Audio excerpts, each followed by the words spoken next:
বিরিয়ানি পছন্দ করে না এরকম মানুষ কিন্তু খুব কম আছে, কিন্তু তেল মশলা যেহেতু রিচভাবে বিরিয়ানি তৈরি হয় তার জন্য কিন্তু অনেকেই খেতে চায় না।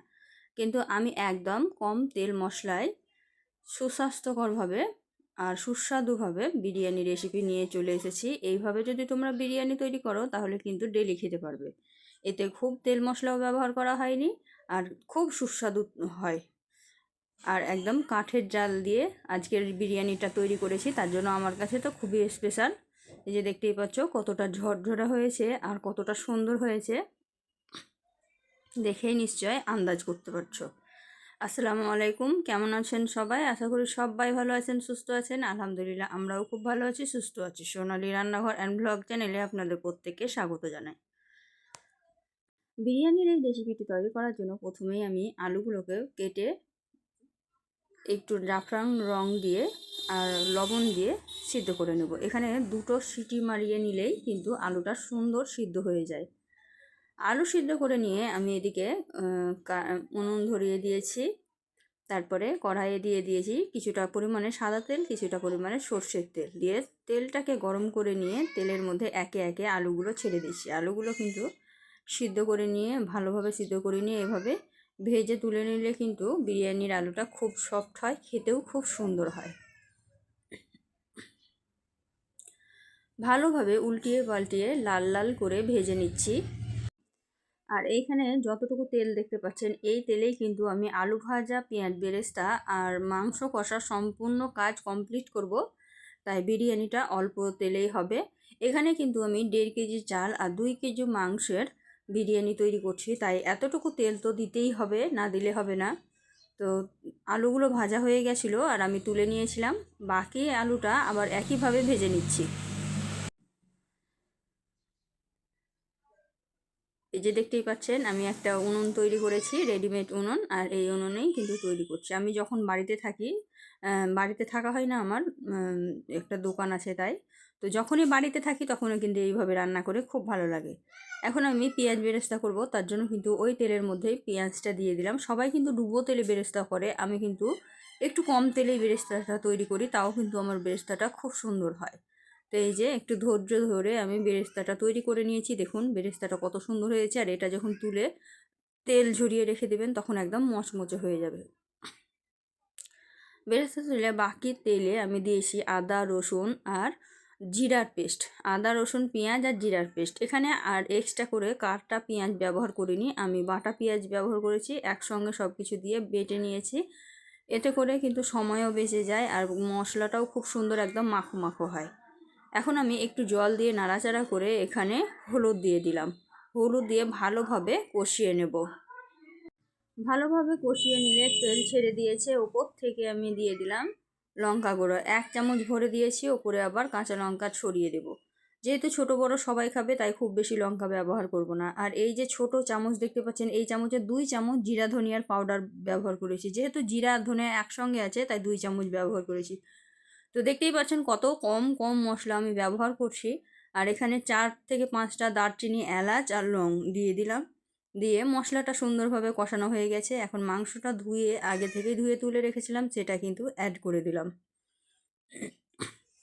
মাংসর থেকে দেখুন একটুও কিন্তু মানে তেল দেখা যাচ্ছে না, কারণ এটা অনেক অল্প তেলে রান্না হচ্ছে। আর এখানে 2 চামচ পরিমাণে লবণ দিয়ে দিলাম, আমি হাতের আন্দাজেই দিয়ে দিয়েছি।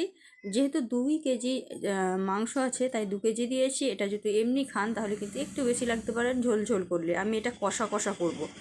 তো দেখতেই পাচ্ছেন ভালোভাবে কষানো হয়ে গেছে। আমি সামান্য পরিমাণে জল দিয়ে ঢাকা দিয়ে এটাকে কিছুক্ষণের জন্য রেখে দেবো, তাহলে কালারটা অনেক সুন্দর আসবে। আর জলটা সম্পূর্ণ টেনে নিলে কালারটাও সুন্দর আসবে আর অনেকটা সিদ্ধ হয়ে যাবে। তো নাড়াচাড়া করে মশলাগুলো একসঙ্গে করে দিয়ে ঢাকা দিয়ে দিলাম। ঢাকা দিয়ে কিছুক্ষণ রেখেছিলাম, তার মধ্যে দেখতেই পাচ্ছেন কত সুন্দরভাবে কষানো হয়েছে। এখন আমি এটাকে জল দিয়ে সিদ্ধ করে নেব। তো আমি যখন জল দিয়ে রেখেছিলাম তখন কিন্তু ক্যামেরা করা হয়নি, তাই অফ ক্যামেরায় দিয়ে আমি রেখেছিলাম। দেখুন অনেকটা জল কমে এসেছে, এখনও অনেকটা জল আছে। এই জলটা পুরোপুরি শুকনো হতে হতেই কিন্তু মাংসটা সুন্দরভাবে সিদ্ধ হয়ে যাবে।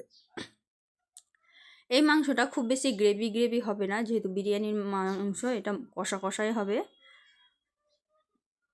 একটু কষা কষা হবে, তাহলে কিন্তু বিরিয়ানিটাও খুব সুন্দর খেতে লাগবে। এই যে মাংস হয়ে গেছে, মাংসটাকে আমি নামিয়ে রেখে দেব। এরকমই হবে মাংসটা, একদম তেল ছেড়ে দিয়েছে দেখুন। এখন আমি ভাতটা রেডি করে নেব। ভাতটা রেডি করার জন্য এই তো একটা হাঁড়ি বসিয়ে দিয়েছি, হাঁড়ির মধ্যে জল দিয়ে দিয়েছি। জলের মধ্যে এখন দিয়ে দিব লবণ। এখানে অনেকেই তেল ব্যবহার করে, কারণ হচ্ছে ভাতটা যাতে ঝরঝরা থাকে, একটার সাথে একটা লেগে না যায় তার জন্য। এই যে চালটা আমি আগে থেকে ভিজিয়ে দিয়েছিলাম, জলটা কিন্তু প্রায় ফুটে উঠেছে। এখন চালটা অ্যাড করে দিলাম। আর আমি এখানে কোনো রকমের তেল ব্যবহার করিনি, কারণ আমি জিনিসটাকে রিচ করতে চাই না। আমার বিরিয়ানি একদম পারফেক্ট হয়, ঝরঝরা হয় তেল ব্যবহার না করেও। তো এই যে দেখতেই পাচ্ছেন কত সুন্দর ভাত ফুটতে শুরু করেছে। ভাতটা কিন্তু একটু ঢাকা দিলে হবে না, কারণ ঢাকা দিতে গেলে কিন্তু বুঝতে পারবেন না কখন ফুটে সিদ্ধ হয়ে যাবে। এইটা যেহেতু ভেজানো ছিল আগে থেকেই, 2 ঘন্টা আগে থেকে ভেজানো ছিল, তো খুব তাড়াতাড়ির মধ্যে এটা রেডি হয়ে যাবে, একদম 10 মিনিটের মধ্যে একদম রেডি হয়ে যাবে। তাই এটা ঢাকা দিয়ে করার কোনো দরকার নেই। দেখুন এটা সঙ্গে সঙ্গে কিন্তু উতলে উঠেছে, এই যে দেখাচ্ছি। আর একটু সামান্য একটু হবে। তো এই যে ভাত হয়ে গেছে, এখন ভাতটার জলটা গড়িয়ে নেব। আর এটা কিন্তু ভাতটা এমনিতেই ঝরঝরে হয়েছে। এখন আমি কড়াইয়ে যে রান্না করেছিলাম, সেই কড়াইয়ে বাসমতি চালের যে জলটা ছিল ভেজানো, সেই জলটা একটু দিয়ে দিয়েছি। কাঠের আঁচে বসানো থাকবে, তার জন্যই জলটা দিয়েছি, তাতে করে তলায় লেগে যাবে না। আর ভাতটাও দিয়ে দিয়েছি, ভাতের ওপর বেরেস্তা দিয়ে দিয়েছি, আর দিয়েছি ধনিয়া পাতা। ধনিয়া পাতাটা অল্প ছিল তাই অল্প করে দিয়েছি। তারপরে আলু ভাজাটা দিয়ে দিলাম, ভেজে যে আলুটা তুলে রেখেছিলাম সেটা দিয়ে দিলাম। এখন সমানভাবে চারিদিকে মাংসটা দিয়ে দিব। দেখতেই পাচ্ছেন মাংসটা সামান্য একটু গ্রেভি গ্রেভি আছে, আর একদম খুব ঝোল নাই।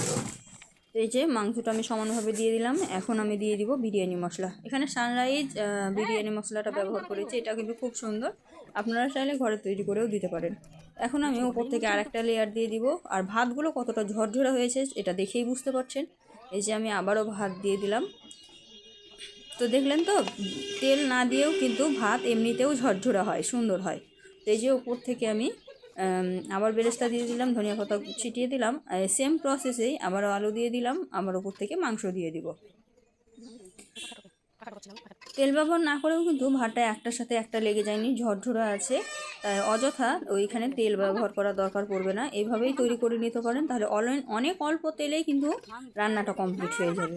তো এখানে দেখতে পেলেন আমি এক্সট্রা কোনো তেল ব্যবহার করিনি, আর তেল ব্যবহার করবও না।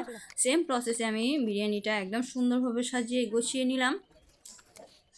এখন আমি ওপর থেকে বাকি যে ভাতটা আছে সেটা দিয়ে দিব। যে ভাতটা দিয়ে দিলাম, এখানে কিন্তু 1.5 কেজি চালের বিরিয়ানি হচ্ছে।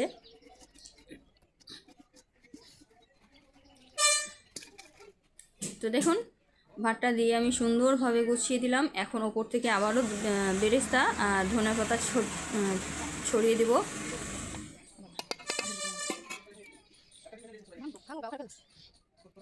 আমি অনেকটা পরিমাণে তলায় কিন্তু জল দিয়েছিলাম, সেই জলটা দেখবেন লাস্টের বেলায় একটুও থাকবে না।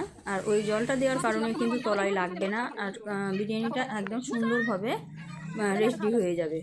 তো এই যে আমি উপরে এখন গোটা লঙ্কা দিয়ে দিলাম। এই লঙ্কাটা দেওয়ার কারণ হচ্ছে অনেকেই কিন্তু বিরিয়ানির সাথে লঙ্কা পছন্দ করে, যেমন আমি পছন্দ করি। লঙ্কা থেকে খুব সুন্দর একটা ফ্লেভার আসে এইভাবে লঙ্কাটা দিলে।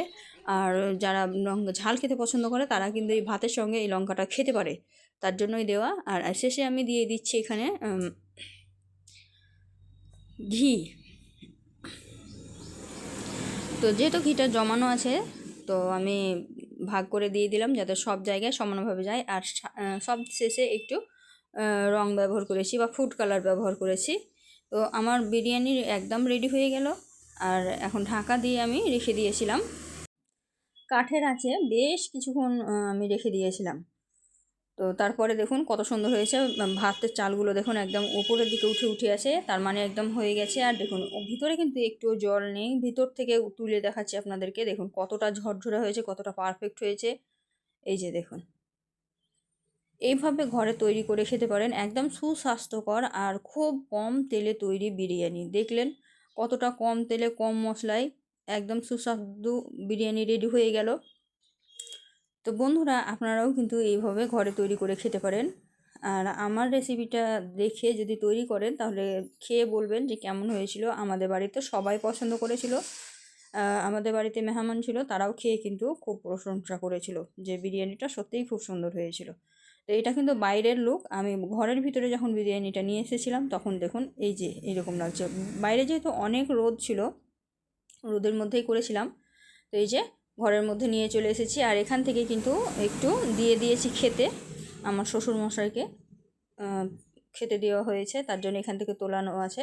তো এখন আমি একটা প্লেটে পরিবেশন করে দেখাবো আপনাদেরকে। এই যে দেখুন কতটা পারফেক্ট, একটাও ভেঙে যায়নি, গোটা গোটা আছে, আর একটার সঙ্গে একটা কিন্তু লেগেও যায়নি, একদম ঝরঝরা হয়েছে। তো দেখতেই পেলেন কত কম মশলায়, কত কম সময়ে, কতটা সুস্বাদু একদম কালারফুল বিরিয়ানি রেডি করে নিলাম। আর মাংসগুলোও মাশাআল্লাহ অনেক সুন্দর হয়েছিল। এই যে লাস্ট ফিনিশিং দেখুন কত সুন্দর লাগছে। তো বন্ধুরা, আজকের ভিডিওটা নিশ্চয়ই ভালো লেগেছে, আর যদি ভালো লেগে থাকে অবশ্যই লাইক শেয়ার কমেন্ট করতে ভুলবেন না। আর কী ধরনের ভিডিও আমার কাছ থেকে দেখতে চান সেটাও কমেন্টে জানাবেন। আর আমার চ্যানেলে যদি প্রথমবার এসে থাকেন তাহলে অবশ্যই আমার চ্যানেলটিকে সাবস্ক্রাইব করে দিবেন, পাশে থাকা বেল আইকনটিকে প্রেস করে দিবেন, তাহলে আমার রেসিপির নোটিফিকেশান সবার আগে আপনাদের কাছে পৌঁছে যাবে। তো আজকের ভিডিওটি এই পর্যন্ত, দেখা হবে এই ধরনেরই আরও নিত্য নতুন রেসিপি নিয়ে পরবর্তী ভিডিওতে। ততক্ষণ সবাই ভালো থাকবেন, সুস্থ থাকবেন, খোদা হাফিজ।